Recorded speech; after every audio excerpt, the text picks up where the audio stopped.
welcome you watching Global Lens on News9 Live with me, Neha Khanna. As always, we have a packed show for you with all the top stories from around the world. Let's get started with our big focus. It's a somber holy month of Ramzan for Palestinians as the Israel-Hamas war is now in its 6th month and ceasefire talks are currently stalled. Amidst all the death and devastation and the embattled enclave on the brink of a famine, Israeli Prime Minister Benjamin Netanyahu has said his government will push ahead with a military offensive in Rafah, where 1.5 million displaced Palestinians are sheltering. Israeli officials say the military has yet to build up the forces needed to proceed with the Rafah offensive, and it has not finalized plans for a civilian evacuation of the city. While the necessary force build-up could be enacted at short notice, a major civilian evacuation is expected to take at least 2 weeks. The Israeli cabinet has not yet signed off on plans submitted by the Israeli Defense Forces for an evacuation and incursion. Israeli officials have repeatedly assured US officials that they would carry out an evacuation of civilians before launching an offensive into Rafah, which Netanyahu has described as Hamas's last bastion. As we said, at least 1.5 million internally displaced Palestinians are sheltering in Rafah, the southernmost city in Gaza. Netanyahu had earlier said if the remaining Israeli hostages were not released and allowed to return home safely by the beginning of Ramzan, Israel would go ahead with the Rafah offensive. Remember, US President Joe Biden has issued a stern warning that launching an offensive in Rafah would be a red line which Israel must not cross, and that Israel cannot have 30,000 more Palestinians dead. UN Chief Antonio Guterres has said a ground invasion into Rafah could lead to a slaughter. Meanwhile, as the Muslim holy month of Ramzan began today amidst the spectre of war and hunger, security was stepped up. Thousands of police personnel have been deployed around the narrow streets of the old city in Jerusalem, where tens of thousands of worshippers are expected every day at the Aqsa mosque compound, one of the holiest sites in Islam. The area, considered the most sacred place by Jews who know it as Temple Mount, has been a long-standing flashpoint for trouble. In a Ramzan message to Muslims at home and abroad, US President Joe Biden has pledged to continue to push for humanitarian aid to Gaza, a ceasefire and long-term stability for the region. In fact, President Biden has stepped up public pressure on Israeli Prime Minister Benjamin Netanyahu, warning that he is hurting Israel more than helping Israel. Biden added, "I think it's a big mistake and I want to see a ceasefire." Earlier, in a hot mic moment in the US Congress after his State of the Union address, which went viral, President Biden was heard telling a senator, "I told him, Bibi, you and I are going to have a come to Jesus meeting." Bibi is Netanyahu's nickname, and a come to Jesus meeting means a serious conversation. While the US president expressed support for Israel's right to pursue Hamas after the 7th October terror attacks, he added Netanyahu must pay more attention to the innocent lives being lost as a consequence of the actions taken. For months now, Biden has warned that Israel risks losing international support over mounting civilian casualties in Gaza, and the latest remarks made in an interview over the weekend point to the increasingly strained relationship between the two leaders. Biden even said he was willing to make his case directly to the Israeli Knesset, its parliament, including by making another trip to the country. But despite Biden's increased displays of frustration, Israeli officials and Middle East analysts say no signs have emerged yet that Biden can push Israel, at least in the short term, to fundamentally alter how it is conducting the war in Gaza, which is now entering a new dangerous phase. The US president had hoped to have an extended ceasefire in place by the beginning of Ramzan. The war began on 7th October with Hamas's terror attacks in southern Israel that left 1,200 people dead. In the last 5 months, more than 31,000 Palestinians have been killed in Gaza, according to the Hamas-run health ministry, with the majority being women and children, and hundreds of thousands facing starvation. Ramadan embodies the values of peace, resilience and generosity. It is a period of reflection and prayer, an opportunity to come together and uplift each other. Sadly, Many will mark these months while facing conflict, displacement, and fear. My thoughts and heart are with them, from the people of Afghanistan to the Sahel, from the Horn of Africa to Syria and beyond. And I wish to express a special message of solidarity and support to all those suffering from the horrors of Gaza. In these trying times, the spirit of Ramadan is a beacon of hope, a reminder of our shared humanity. Let us all be inspired to heal divisions, to support those in need, and to work as one for the safety and dignity of every member of the human family. May these holy months bring peace and guide us towards a more just and compassionate world. Ramadan Kareem. Why does Mr. Netanyahu need a come to Jesus meeting? What are you hoping to achieve? I didn't say that in the speech. After the What speech? About after the speech? You guys eavesdropping on things. But does that show your level of frustration with him on humanitarian aid? Does he need to be doing more? Yes, he does. All right, so where does the Israel-Hamas war go from here? What can we expect in the days and weeks ahead? To talk about that, I'm joined on Global Lens tonight by Anat Bernstein, President of the Israel-Asia Chamber of Commerce, Lev Aaron, Israeli journalist and columnist, and completing the panel tonight is Ambassador KP Fabian, former Indian diplomat. A warm welcome to all three of my guests. Starting with Anat Bernstein. Anat, welcome back to Global Lens. Good to have you with us once again. Now, the war is in its 6th month. The month of Ramzan has begun. Many had hoped there might be a ceasefire in place by now, but that hasn't happened. The talks seem to have been stalled. Several hostages still remain in Gaza. And amidst all of this, you have President Biden saying publicly, Netanyahu is hurting Israel more than he is helping Israel. I think it is a big mistake. Your response to the fact that Israel's staunchest ally, President Biden, fast seems to be losing patience with the Israeli Prime Minister and the manner in which this war is being conducted in Gaza. So first, good evening, Nea. Nice to be here again. When you said there are several hostages, I want to be clear that there are 134 hostages. Out of that, 30 bodies, but the rest are hostages. So it's not just several that are in Gaza. It's important to state that fact. As we will come closer to November, to the election in the US, I'm sure that Biden will lose patience. And I truly hope that we will be able to finish this war and reach into a ceasefire or extended ceasefire, I would say, within the next months. The fact that the Ramadan started doesn't mean that the talks will stop. It has, of course, ramifications that there is a Ramadan period now, but both Qatar and US and Israel and Egypt and, of course, Hamas are continuing the discussion. So it's not over. And, of course, it's not over. And I think that Qatar is making a big attempt to reach a ceasefire. When it comes to Biden, all his kind of whispering or words that he said not to the camera, but still the camera hears it, is, of course, it needs to go to the ears of Netanyahu, and Netanyahu hears it.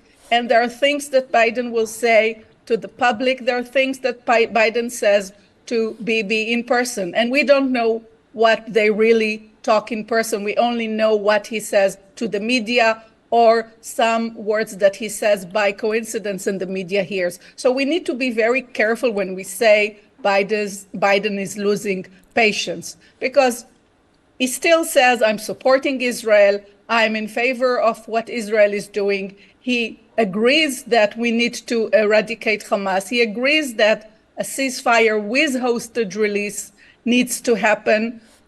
Probably they don't see eye to eye on many things, but I'm sure that Biden continues his support in Israel, and it will continue. But of course, since he has an election There are things that he needs to say to the camera, and there are things that he probably is saying in Four Eyes or when he has a call with Mr. Netanyahu.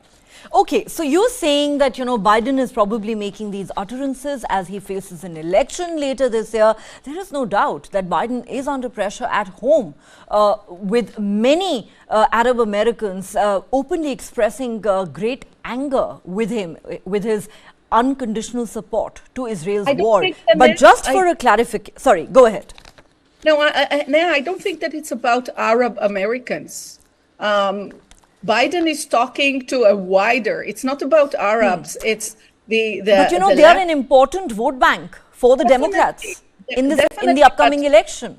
Therefore, since you mentioned the election, I think it is pertinent to mention that there is a sizable Arab American population that has traditionally supported the Democrats and who are currently unhappy with Biden, and they have even registered a protest by casting an uncommitted vote in a few states during the Democratic primaries. But just one clarification on the point that you made, Anat, earlier, before I take this to Lev, that yes, there are certain things that President Biden said on a hot mic, but there are certain other things which he actually said in an interview, and that Netanyahu is hurting Israel is something that the president has said on record, on camera, in an interview over the weekend. Just that little clarification. Lev, let me come to you now. Great to have you back on the show. Yes, for months now we have seen that President Biden has been saying that Israel needs to do a lot more to minimize civilian casualties. But now, going by some of Biden's recent statements, it would seem as if Biden is increasingly expressing his frustration with Prime Minister Netanyahu, and he is doing so quite publicly. He has said, do not launch a military offensive in Rafah. It will be a red line. Despite that, Netanyahu has said, we will push ahead with it. We don't know when it's going to happen, but he says it will happen. Biden has said you cannot have another 30,000 Palestinians dead. He says Netanyahu is hurting Israel more than he's helping Israel. It's a big mistake. We need a ceasefire. I want a ceasefire. And in that hot mic moment, he is heard telling a senator, I told Bibi, you and I are going to have a come to Jesus meeting. In other words, we need to have a serious conversation about where this war is headed and the massive humanitarian crisis that's unfolding. Lev, there might be an election in the US, but won't it be fair to say that President Biden has now repeatedly said quite publicly that he is not happy with the way Israel and Netanyahu are fighting this war? Biden is really angry about Israel, and Netanyahu is really angry about Biden. It is not a game. Biden feels that because of Netanyahu's policy, Israel is losing the bipartisan support that Israel always had in the US. So it is not a game. It is not only because of elections. I think Biden is very frank in his interviews. It is not only a game. And it has very little to do with how the Arabs will vote or how the woke Americans will vote. This is frankly how Biden sees Israel right now. Biden really believes that Israel cannot invade Rafah. Biden really believes that Israel needs to tell openly what are the plans for Gaza after the war. Biden really believes that Israel should be more generous to the Palestinian Authority, maybe to the future Palestinian Authority, not to the venal and corrupt one that we see today, but to some kind of Palestinian Authority that Netanyahu openly despises. And also Netanyahu is upset about Biden because Biden is banking on numbers that he gets from Hamas health ministry. And this is something that Israel is upset about. And also Netanyahu is upset about. So I don't think it is a game. I think it is serious and we are in a big trouble. Okay, very interesting. So, Anat and Lev do not agree on this point, while Anat believes that this may be posturing on part of Biden in view of the upcoming election. He is playing to his domestic constituency, but Lev says no, this is not a game. This is not happening just because of the upcoming US presidential election. Biden is genuinely frustrated with Netanyahu, and Netanyahu is unhappy with Biden. So what is clear is that 6 months or 5 months into this war, Israel and its closest and strongest ally, the US, don't seem to see eye to eye anymore on a whole range of issues, some of which Lev has just mentioned. And if I could add one more important issue to it, the fact that Biden says a two-state solution is the only way forward, and Netanyahu has completely rejected the idea of Palestinian statehood. There are multiple areas of disagreement. Let me now go across to Ambassador Fabian. Ambassador Fabian, has Joe Biden lost it with his friend Bibi? Time and again, he has said things indicating that he is not happy with the way Israel is fighting this war. He is not happy with Netanyahu's intransitions. Now he has gone on record to say that the Israeli Prime Minister is hurting his own country more than helping it. You know, there are some who might say that this is on account of the upcoming US election, but fact of the matter is that Biden for months now has said that Netanyahu needs to do more. Now they are openly disagreeing on practically everything. The latest flashpoint seems to be Biden is saying don't go into Rafah, Netanyahu is saying we will go ahead. Yes, it is as clear can be that there is growing disagreement between President Biden and Prime Minister Netanyahu. While I agree that Biden is the incumbent president and also the candidate. So sometimes, he speaks as president, sometimes he speaks as the candidate. But that apart, it is absolutely clear that the divide between, my apologies, the divide between Biden and Netanyahu is widening. We should also bear in mind that the support for Israel in the West is coming down. And then you, of course, mentioned about the two-state solution. Well, there I want to make a point. What Biden has in mind is not an independent state of Palestine. What he has in mind, well, to express it clearly, is what is called a Bandustan. You know about that. That is, what he has in mind is municipal autonomy, to put it in plain English, to the Palestinians in West Bank and Gaza, with Israel controlling the airspace, the land borders, and much else. But that, is sort of a detail which Biden naturally doesn't want to mention now. But let me also draw your attention to another part of what Biden said, which you did not mention. He said in so many words that he is not, I repeat, he is not thinking of suspending the arms supply. So what is happening? From the sky, the bombs are falling and Palestinians are dying, and from the same sky, food packets are falling, both of American origin.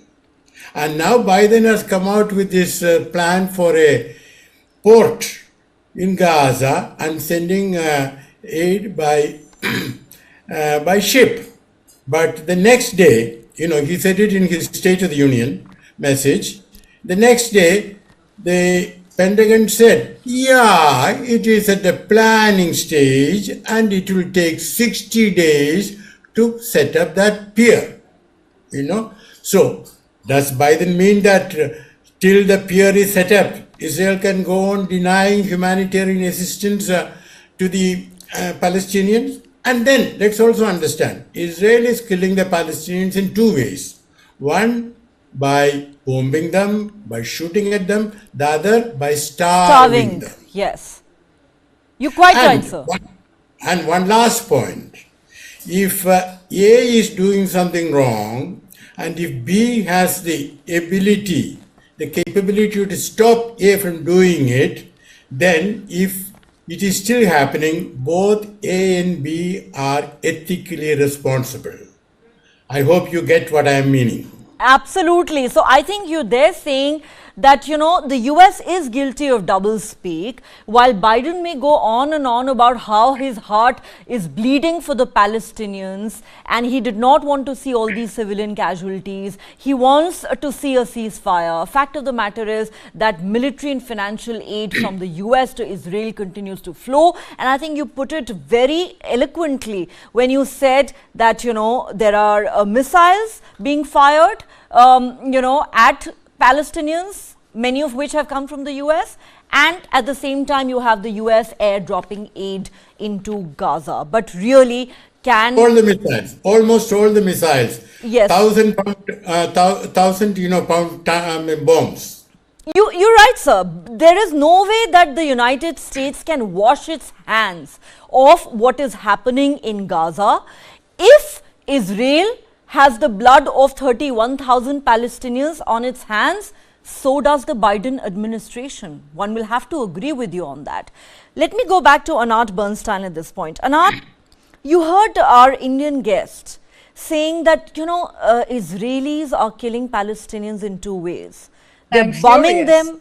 Yes, they're bombing them and they're starving them to death. Now, it is on record that multiple aid agencies, not just the United Nations, but multiple aid agencies have said that Palestinians in Gaza are on the brink of starvation and a famine. This is something that has been acknowledged even by President Biden. So the point really is that, you know, the humanitarian catastrophe that is unfolding, critics say, seems to have left Israel completely unmoved. And most of those who are suffering as a result of this are Palestinian civilians.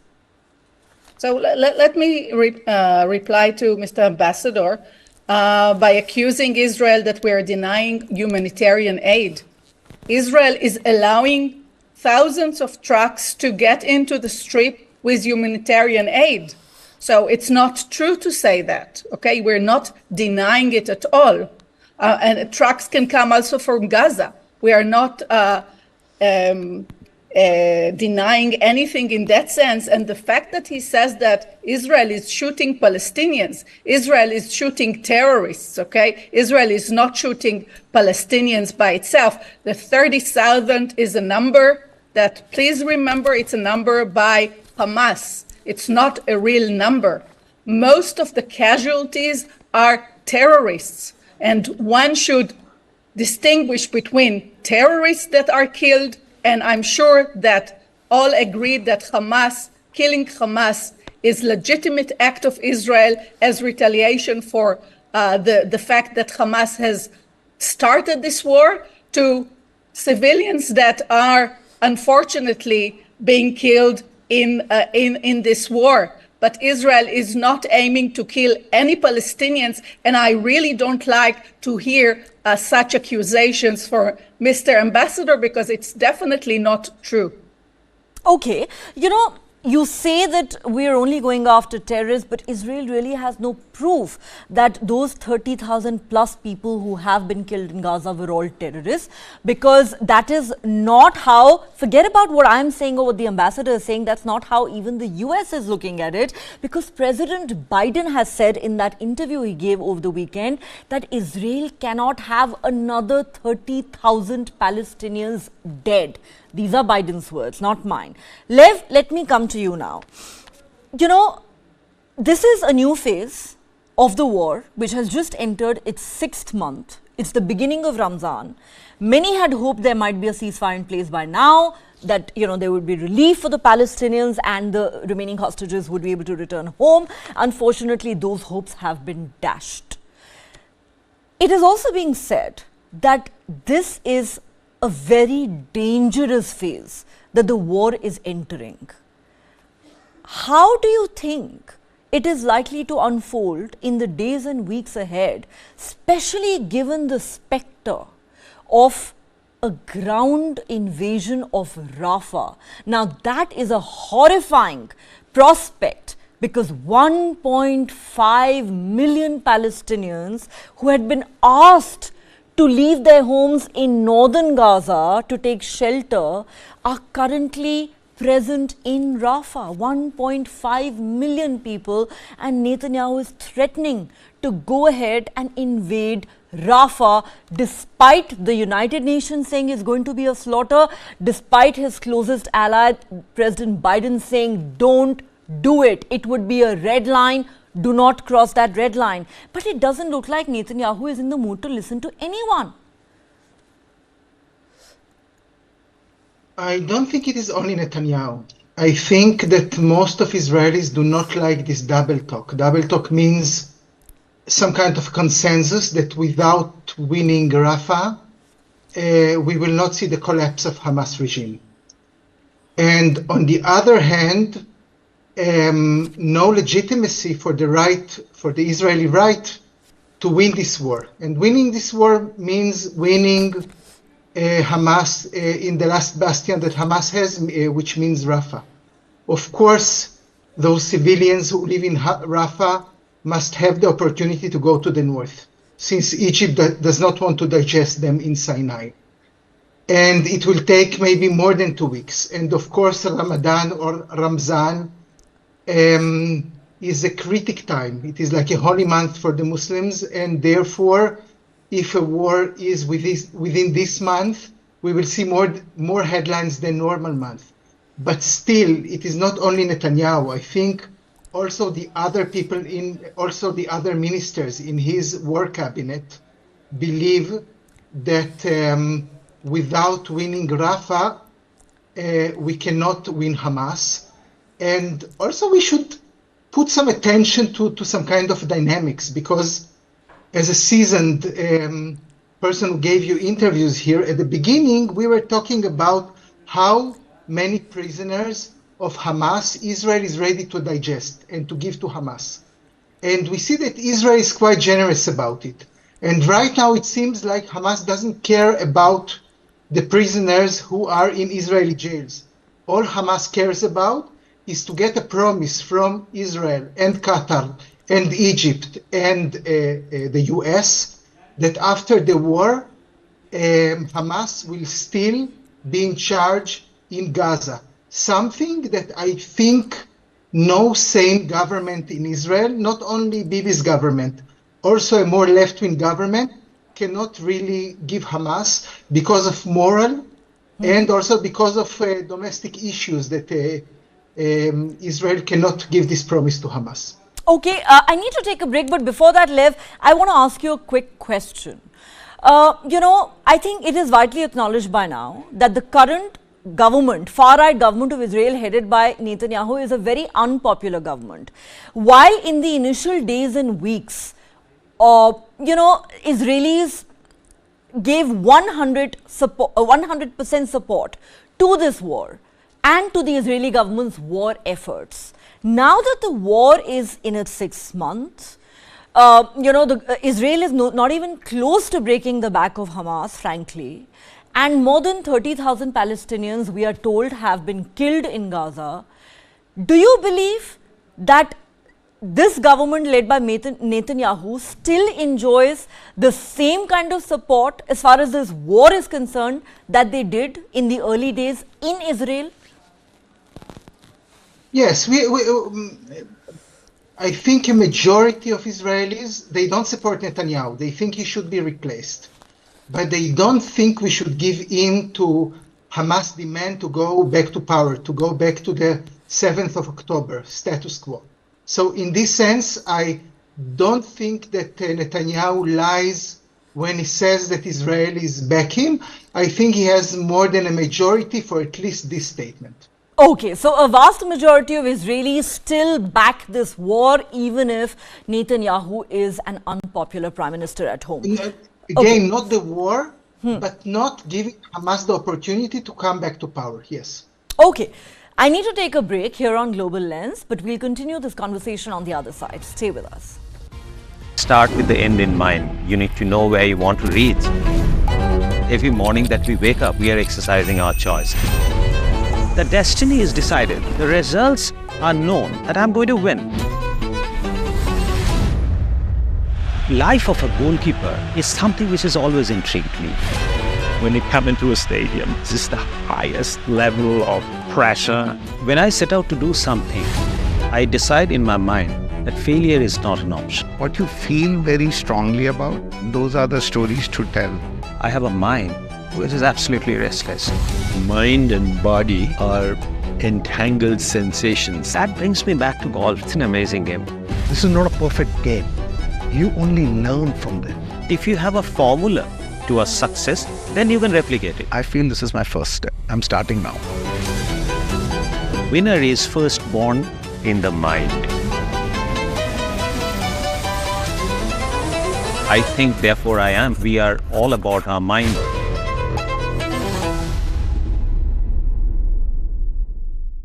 This and more.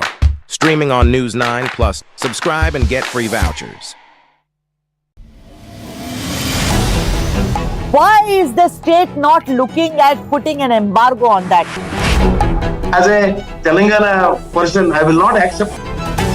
How do ordinary folks deal with this?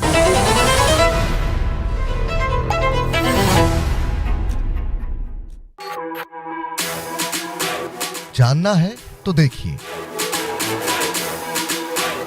समझना है तो सुनिए, सीखना है तो पूछिए, और कमाना है तो खरीदिए। जानकारी, सलाह और निवेश सब एक ही सुपर ऐप पर। पैसे का सवाल है तो जवाब है Money9। आजादी पैसे की। अभी डाउनलोड करें।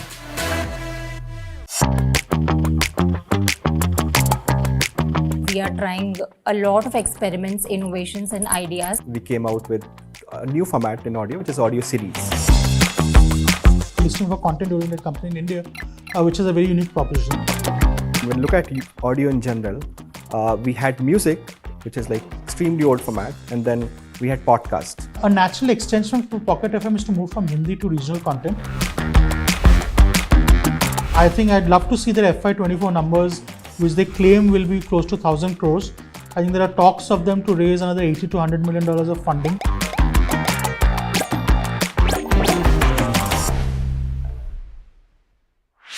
This and more. Streaming on News9 Plus. News is now content. Subscribe and get free vouchers. Start with the end in mind. You need to know where you want to reach. Every morning that we wake up, we are exercising our choice. The destiny is decided. The results are known that I'm going to win. Life of a goalkeeper is something which has always intrigued me. When you come into a stadium, this is the highest level of pressure. When I set out to do something, I decide in my mind that failure is not an option. What you feel very strongly about, those are the stories to tell. I have a mind which is absolutely restless.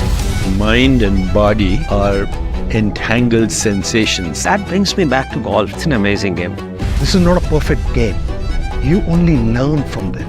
If you have a formula to a success, then you can replicate it. I feel this is my first step. I'm starting now. Winner is first born in the mind. I think, therefore I am. We are all about our mind.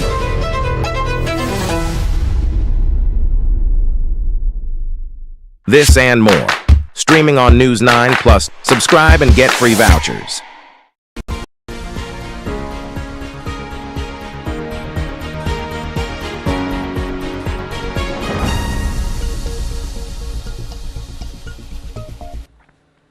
Welcome back. You're watching Global Lens on News9 Live with me, Neha Khanna, and we're discussing the Israel-Hamas war, which is now in its 6th month. And many analysts say it's now entered a new and very dangerous phase. Let me go across to Ambassador KP Fabian at this point. Ambassador Fabian, looking at the next phase of the war, which, like I just said, has been described by many analysts as a very dangerous one. Of course, Biden has said, invading Rafah would be a red line. Israel should not cross it. Netanyahu has made it abundantly clear that he is not going to listen to anyone. He wants to go ahead and launch a military offensive in Rafah. Israeli officials claim that they're going to evacuate the 1.5 million Palestinians who've been sheltering there. But should the world not be seriously worried about how many more people could die in this new phase of the war?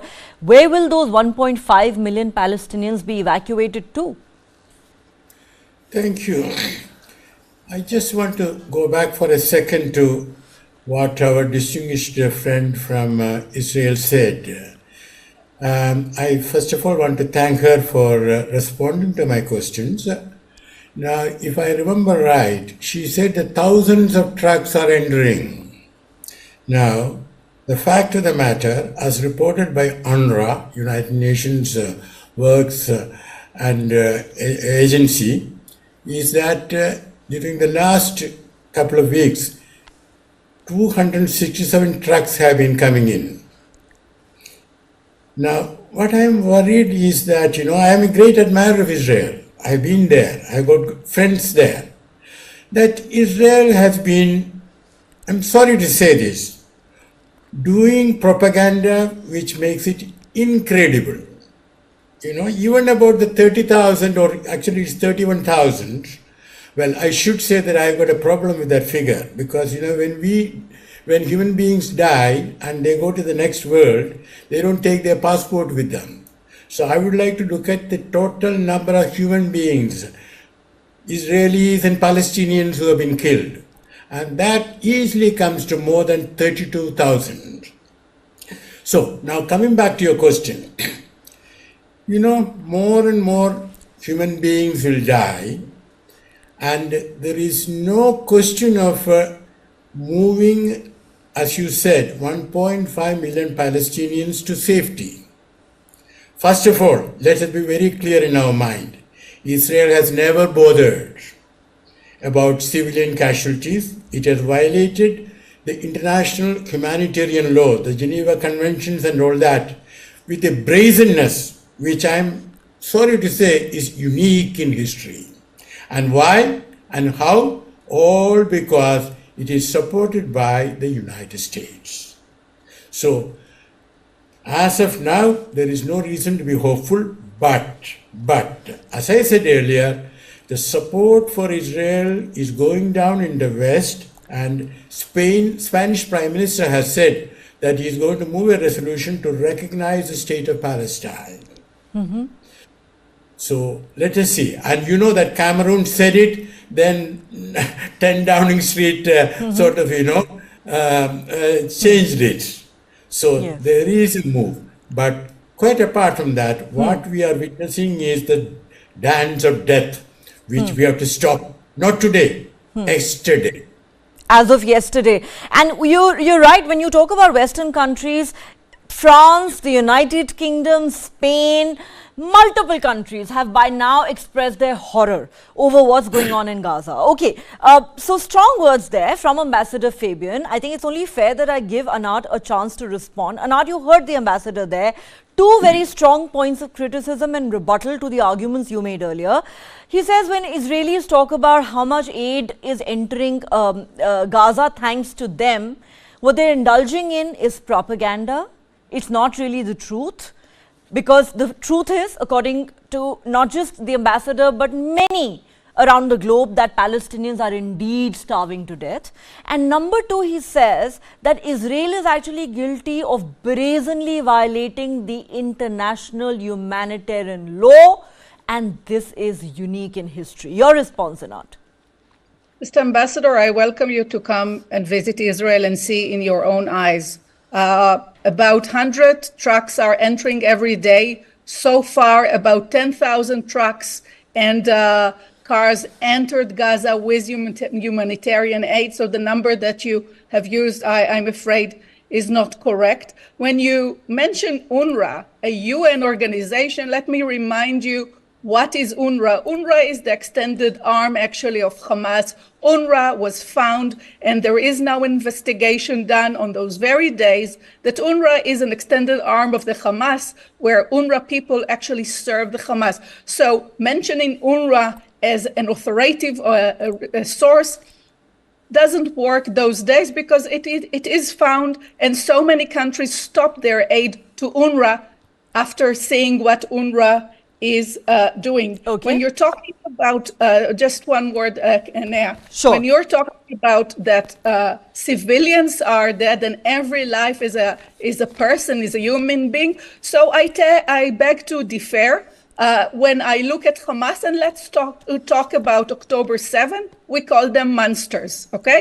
So if a Hamas terrorist dies, well, for me, is not human the way they behaved in October 7. Of course, my heart goes to the Palestinians, to the children, to the women, which are innocent. And of course, we don't want them to die anywhere, anything, not, of course, in Gaza. So that's my take, Mr. Ambassador. And I truly welcome you to come to Israel and get first-hand information.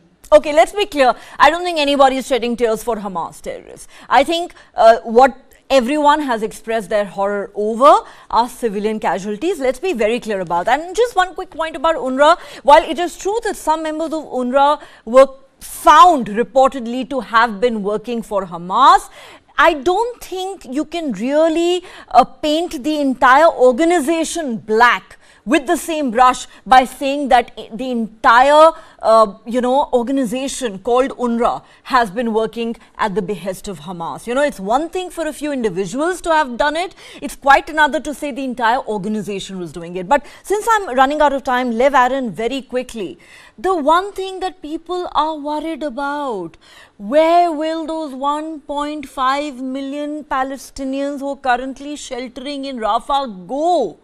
If, and when Israel does invade Rafah, which Netanyahu is clearly threatening to do, where will these people go?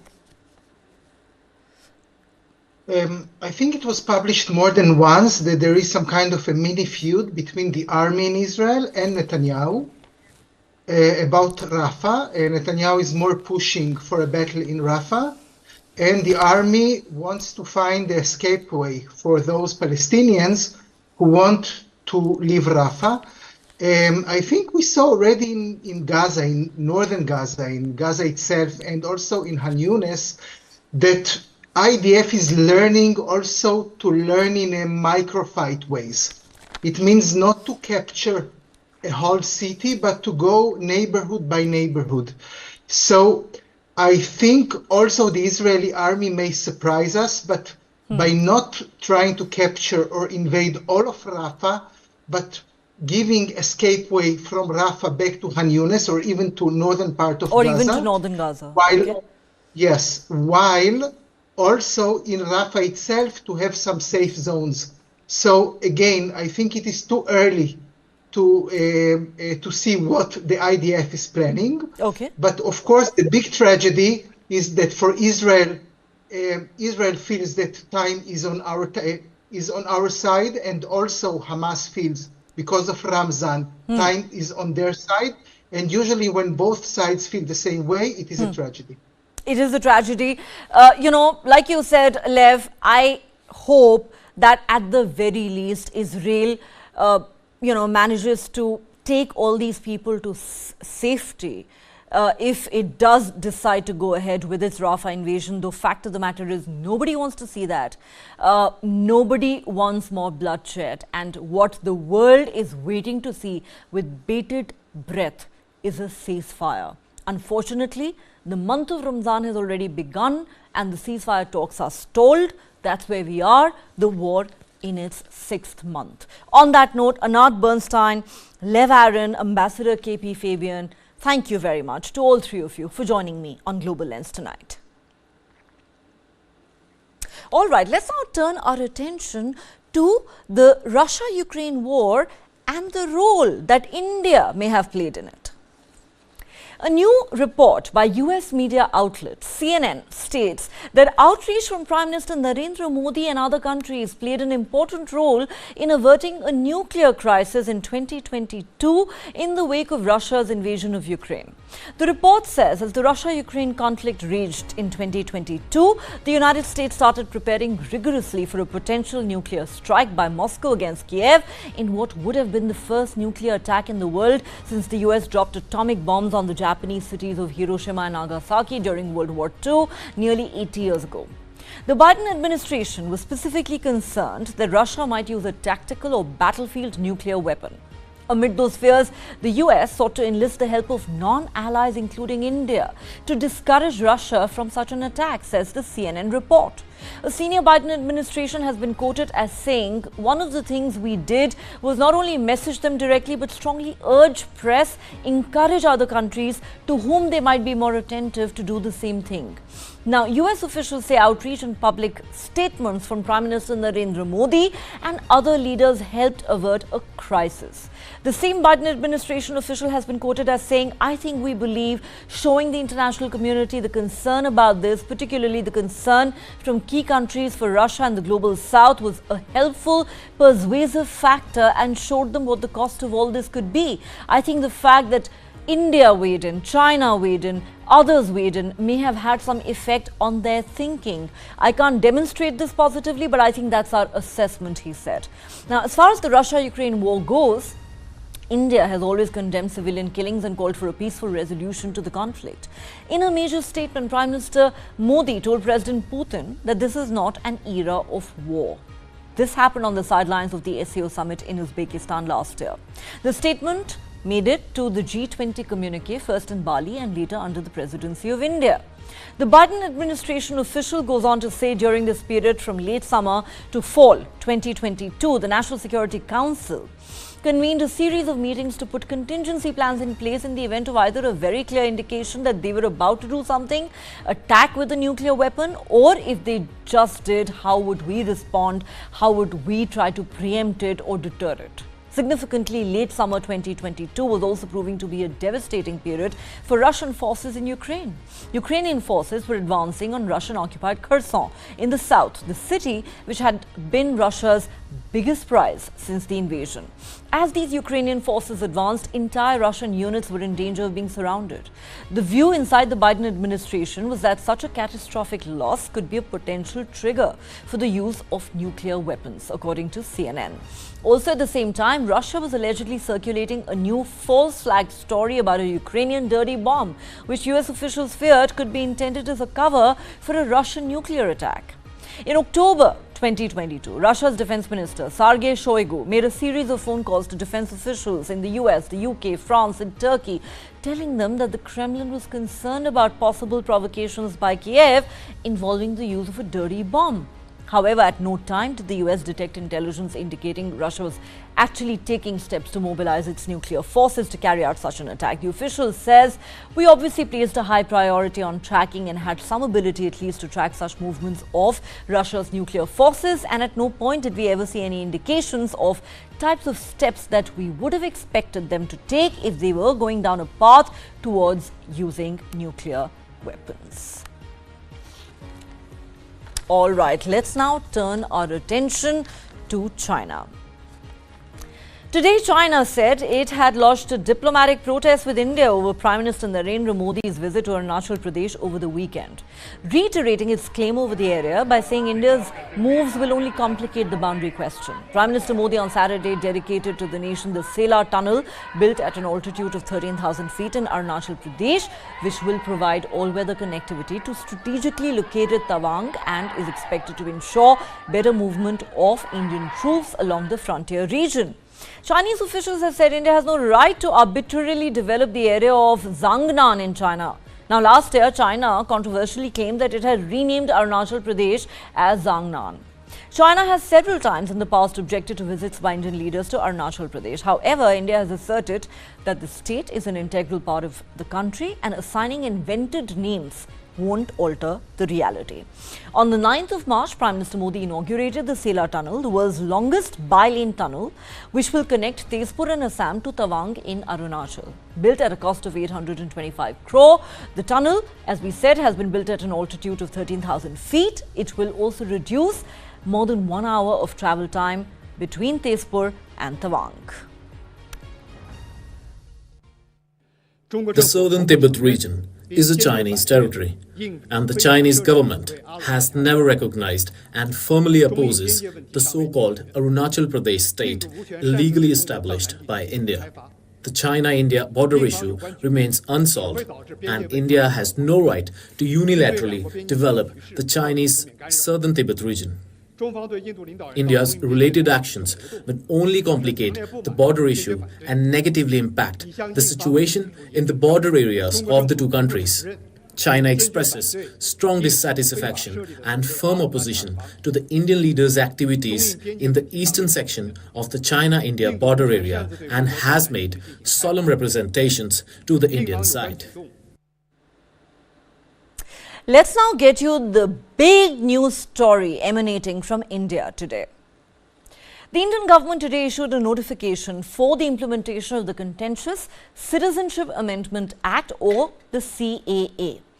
This act makes religion for the first time a test of citizenship. It was cleared by Parliament in December 2019 amidst widespread and sometimes violent protests and fierce resistance from opposition parties and non-BJP states.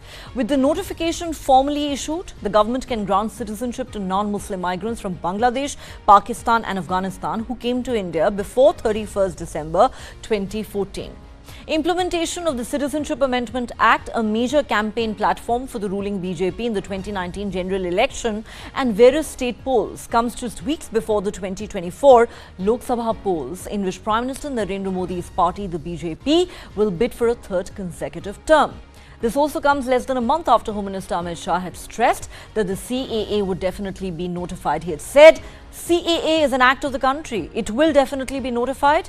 The CAA will come into effect before the election and nobody should be confused about this. The Home Minister sought to play down fears that the CAA and the equally contentious NRC, or National Register of Citizens, will be combined to target religious minorities in India. The government has said the Citizenship Amendment Act will help minorities from Muslim-dominated countries get citizenship here if they fled due to religious persecution. However, critics say this act is designed to discriminate against Muslims and violates the secular principles of India's constitution. Let's now get you the other big story that made headlines in India today. In a big accomplishment for India's scientists, Prime Minister Narendra Modi today announced the development of Mission Divyastra, an indigenously developed, highly advanced weapons system that alters the country's geopolitical position. The Agni-5 MIRV missile, developed by the Defence Research Centre, or the DRDO, for over a decade, took its first flight today. The new weapon system has Multiple Independently Targetable Re-entry Vehicle, or MIRV technology, which ensures that a single missile can deploy multiple warheads at different locations. This is a technology that currently is possessed by only a handful of countries, and with its test, India has joined that select club of nations. Prime Minister Modi tweeted, "Proud of our DRDO scientists for Mission Divyastra, the first flight test of the indigenously developed Agni-5 missile with MIRV technology." The system is equipped with indigenous avionics system and high-accuracy sensor packages, which ensured that the re-entry vehicles reached the target points within the desired accuracy. And finally, as we wrap up this edition of Global Lens tonight, let's get you a complete lowdown on the Oscars. Hollywood's glitziest night, the 96th Oscars, were held in Los Angeles with star-studded glamour and excitement as big names clinched the biggest prize in cinema.